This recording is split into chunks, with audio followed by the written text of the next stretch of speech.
मोदी सरकार के खिलाफ जंतर मंतर पर युवा दोबारा इकट्ठे हो गए हैं। आंदोलन अब भी जारी है। पुलिस की लाठियां, आंसू गैस के गोले उनके हौसले नहीं तोड़ पाए।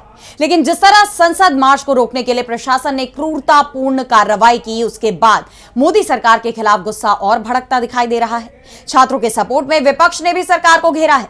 लोकसभा में नेता विपक्ष राहुल गांधी ने स्पीकर ओम बिरला से मुलाकात कर पीएम मोदी से माफी की मांग कर दी है। तो क्या है ये पूरी खबर, देखिए इस रिपोर्ट में। युवाओं के आंदोलन ने मोदी सरकार की नींद उड़ा दी है और अब उनके इस आंदोलन को विपक्ष का भी खुलकर समर्थन मिल गया है। राहुल गांधी और मल्लिकार्जुन खड़गे के नेतृत्व में कांग्रेस के नेताओं ने पीएम मोदी के आवास के बाहर धरना देते हुए शिक्षा मंत्री धर्मेंद्र प्रधान के इस्तीफे की मांग की है।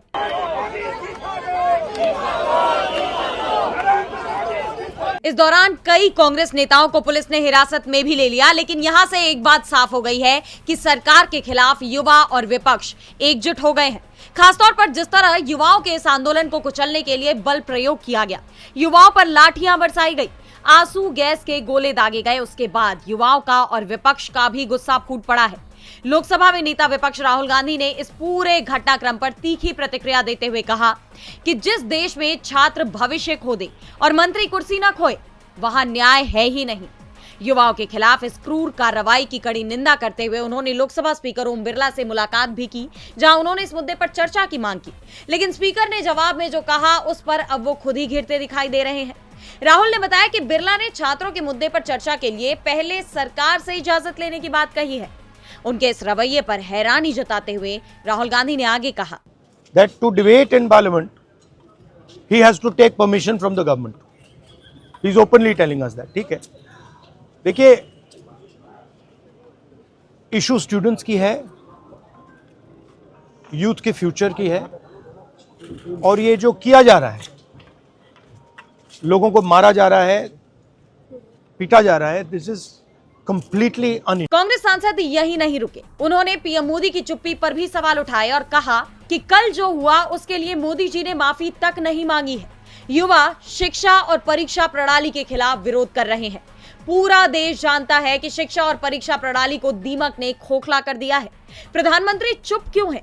उन्हें छात्रों से माफी मांगनी चाहिए और उन्हें ये सब बंद करवाना चाहिए। इसके बाद राहुल आरएमएल हॉस्पिटल पहुंचे, जहां पुलिस की कार्रवाई में घायल हुए छात्रों का इलाज चल रहा है। उन्होंने उन पीड़ितों से मुलाकात कर उनका हाल जाना। इस दौरान उनके साथ कांग्रेस सांसद प्रियंका गांधी भी मौजूद रही। वहीं अखिलेश यादव ने तो बीजेपी की तुलना हिटलर से ही कर दी है। उन्होंने कहा, इस्तीफा देने वाले कहीं दबे हुए राज न खोल दें, इसलिए किसी का इस्तीफा नहीं हो रहा है। और जो कल छात्रों के साथ, युवाओं के साथ हुआ है, कोई कल्पना नहीं कर सकता था कि आजादी के बाद इस तरह का व्यवहार किसी सरकार ने किया। बातचीत करने से किसने रोका था? आपने बातचीत बाद में भी की, ये बातचीत आप पहले भी तो कर सकते थे, आश्वासन पहले भी दे सकते थे। देश और युवा सरकार से नाराज है, वो दिल्ली। इस बीच आप संयोजक अरविंद केजरीवाल ने उन सभी छात्रों के लिए हेल्पलाइन नंबर जारी किया है जिन्हें पुलिस ने जबरन हिरासत में रखा हुआ है। केजरीवाल ने एक वीडियो जारी कर कहा, आज सुबह मैंने एक हेल्पलाइन जारी की थी।